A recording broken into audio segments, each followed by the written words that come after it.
মা আপা রাস্তায় কষ্ট হয় নাই তো?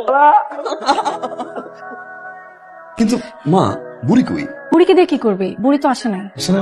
ওই আসছে, ও আসলো না? ফোন কর না তো। বল। হ্যাঁ বল। বুড়িতে কোথায়? বাসায়। তুই এখনো বের হসনি? সবাই তোর জন্য ওয়েট করছে। ব্যাগ গুছাচ্ছি। তাড়াতাড়ি আয়, কেউ একজন বিদেশ থেকে এসেই তোর খোঁজ করছে। এসব উল্টোপাল্টা কথা আমাকে একদম বলবি না। আচ্ছা ফোন রাখি।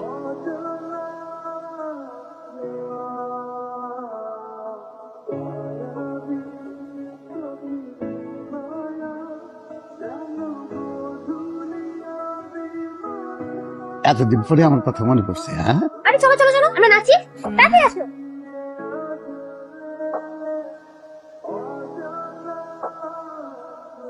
দাদা তোমার জন্য। খুব খুশি হয়েছি। তোর পছন্দ হয়েছে? খুব ভালো, খুব ভালো।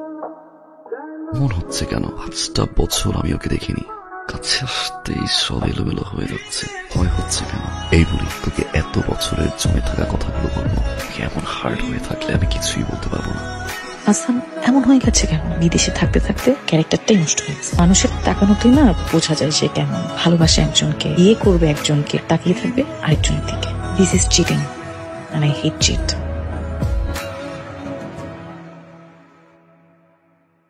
এখানে পুরো বাড়ি খুঁজলাম আমি, তোর জন্য। বেশি একটা দামি না, কিন্তু আমার কাছে অনেক মূল্যবান। প্রতিটা সকাল, প্রতিটা রাত তোর উপর দিয়েছিলাম। অনেক মূল্যবান একটা জিনিস আমার থেকে তোর। কি বলছে সব? মনে হচ্ছে ভাজা মাছ উল্টে খেতে জানে না। দিদি কিছু বলবি না?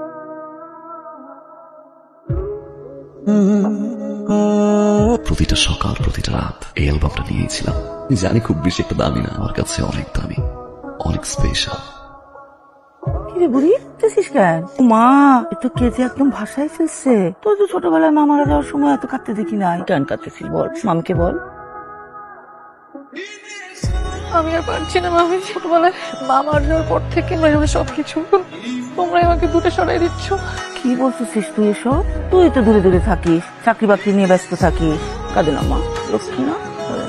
এই তোরা ওইখানে একলা কি করিস? আর এই মেয়েটা এখানে ছাদে একা, ওরে নিয়ে ঘুরতে যা। যা মা, ওদের সাথে ঘুরে আয়। মানুষ নিজেকে খুব একা মনে করে, কিন্তু আসলে সে একা থাকে না। তার মনের ভিতরে কেউ না কেউ ঘুরে বেড়ায়। তেমনই তুই সবসময় মনের ভিতরে ঘুরে বেড়াই। এসব ইমোশনাল কথাবার্তা আমাকে বলবি না। আমি বিদেশ থেকে আসলাম, তুই খুশি হস না? কেন খুশি হবো? কোনো কারণ আছে খুশি হওয়ার? তুই আমাকে একটা কারণ দেখ। তুই আসছিস, আমি খুশি হব। তুই যাকে ভালোবাসিস, তুই যার জন্য আসছিস, তাকে গিয়ে এসব ইমোশনাল কথাবার্তা বল। লিলি আয় মা, তোর মা এবারের মেয়ে। তোর মার এ বাড়ি থেকে যা প্রাপ্য সবটুকু তুই পাবি। ভাবি তুই কি এখনই ওরা সবকিছু বুঝাই দিচ্ছ নাকি? বাবা বেঁচে আছে, আমি আছি, মতামত দিবা না? আমার যা বলার আমি তো বলে দিছি। দিদির বাড়ি ঘর করার জন্য যা যা লাগে সব আমি ব্যবস্থা করবো। মেয়েদের কি মামা বাড়ির পরিচয় দিয়ে হয়? হাসানের বাবা চলে যাওয়ার আগে আমাকে একটা দায়িত্ব দিয়ে গিয়েছিল, আমি সেটা পালন করতে চাই। আচ্ছা, আমার মনে হয় লিলি অনেক ম্যাচিওর, ওর সিদ্ধান্ত অনেক। মা আপনি নিশ্চিন্তে থাকুন। আমার মায়ের কোনো কিছুর জন্যই আমি অন্তত আপনাদের উপর কখনোই চাপ দিব না। আমি শুধু চাই আমরা সবাই মিলেমিশে ভালোভাবে থাকতে। লিলির মা আপনার মারা যাওয়া একমাত্র মা। এক্ষেত্রে আমার মনে হয় যে লিলির প্রতি সবারই, শুধু আপনার একা না, শুধু পরিমাণে মায়া স্নেহ একটু থাকা উচিত। জায়গাটা আপনি রেখে দেন মা, আমার ভাগের জায়গাটুকু আমি লিলিকে দিতে চাই। তুই কেন করবি? তোর কোনো কিছু আমার দরকার নাই।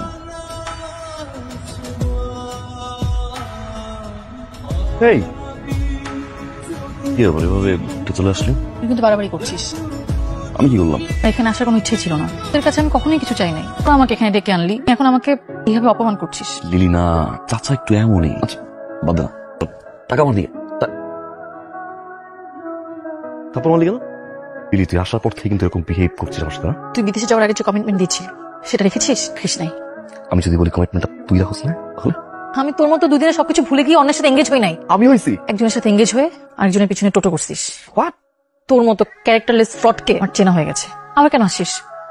আবার আমাকে ধোকা দিবি তাই না? তোকে আমার চেনা হয়ে গেছে। লিলি আমি কোথায় ধোকা দিছি বল না একবার। তুই আমার সামনে আসবি না। Lily, Lily listen to me. Muniya, ওর সমস্যা কি? এরকম করছে কেন? আমি কি জানি কি হয়েছে? তুই কিছু হাইড করছিস রাইট? না কই, সত্যি বলছি আমি কিছু জানি না। আর তুই চিন্তা করিস না, সবকিছু দেখবি ঠিক হয়ে যাবে।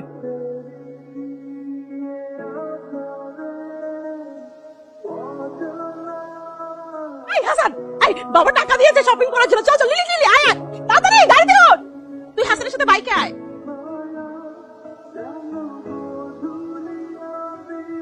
এভাবেই ধরে রাখিস সারা জীবন। সবাই বাসায় গেল, তুই আমাকে এখানে নিয়ে এসেছিস কেন? কি এটা? খোলা। আমি এটা নিতে পারবো না। ছোটবেলায় একবার চুরি ভেঙেছিল, অনেক কান্নাকাটি করেছে, সেদিন গিয়ে যেতে পারিনি। আসছিলাম সোফা দেওয়া না।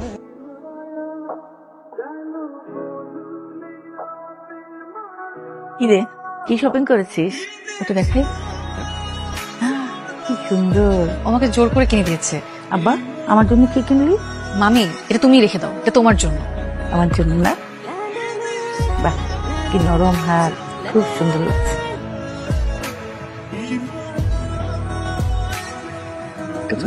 খুব ঠিক কাজ করছিস। আমার একটা বন্ধু দরকার, তুই লিলিকে বিয়ে কর। আমার কেন জানি মনে হচ্ছে লিলি আমার খুব ভালো বন্ধু হবে।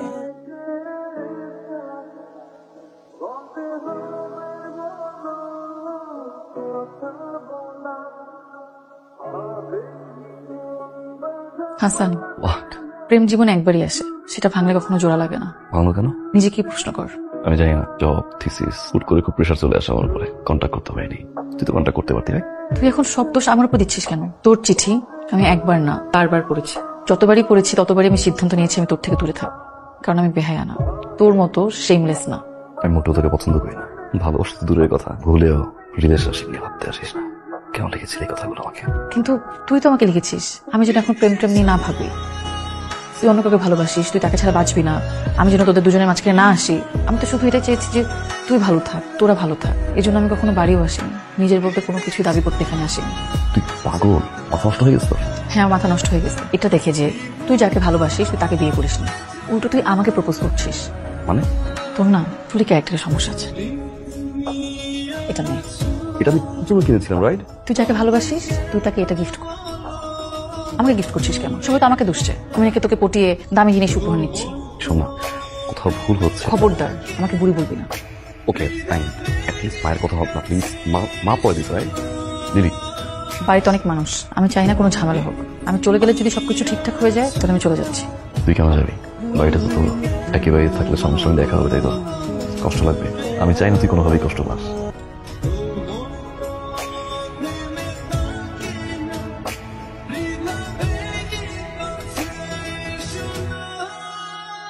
আপু, হাসান ভাই কোথায়?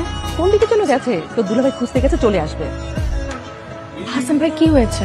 আরে লিলির সাথে কি নিয়ে যেন কথা বলতে বলতে ওদিকে গেল। আপু, হাসান ভাইকে একটু ডাকো না প্লিজ। আরে চলে আসবে তো এখনই। ওই যে লিলি চলে আসছে। সরি। কেন? আমি অনেক বড় ভুল করে ফেলছি। লিলি, তুই আমাকে মাফ করে দে, আমি অনেক বড় অন্যায় করে ফেলছি রে তোর সাথে। হাসান ভাই যে চিঠিগুলো দিত তোকে দেওয়ার জন্য, আমি সেই চিঠিগুলো তোকে দেইনি, আমি নিজে লিখে তোকে চিঠি দিতাম। আর তুই যে চিঠিটা আমাকে দিয়েছিলি হাসান ভাইকে দেওয়ার জন্য, আমি সেটা তাকে দেইনি, ওইটাও আমি নিজের হাতে লিখে দিয়েছিলাম। এই বুড়ি, আমি চলে যাচ্ছি, কিন্তু তোর দেওয়া অ্যালবামে ভরা আমাদের স্মৃতিগুলো নিয়ে যাচ্ছি। তোকে একটা কথা বলেছিলাম, আশা করি চিঠিতে কথার উত্তরটা দিবি।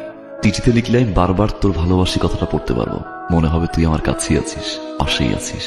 একটা কথা মনে রাখবি, তুই আমারই, তোরই হাসান। হাসু, আমি তোকে অনেক ভালোবাসি, অনেক অনেক অনেক ভালোবাসি। এই চিঠি আমাদের ভালোবাসার দলিল হয়ে থাকবে।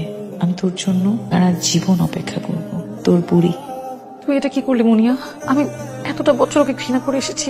লিলি, ওদের রিলেশনশিপটাতে আমি অনেক জেলাস ফিল করতাম। হাসান ভাই কেন তোর মতো আমাকে ভালোবাসলো না? আমার মধ্যে এমন কি ছিল না? মনে তুই জানিস না তুই কি করে ফেলেছিস? আপা, হাসান কোথায়? আমি ওকে ভীষণ কষ্ট দিয়ে ফেলেছি, আমার ওকে এখনই থামাতে হবে। হাসান কোথায়? লিলি, যাও তোমার হাসানকে জয় করে আসো। লিলি যা তো যা।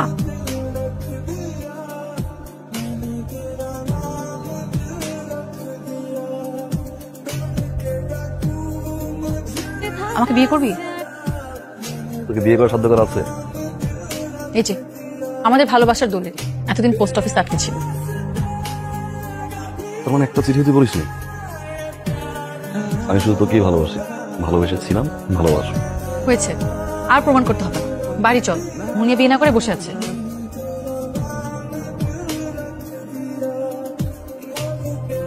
তুই যেন কখনো হাত থেকে না খোলা।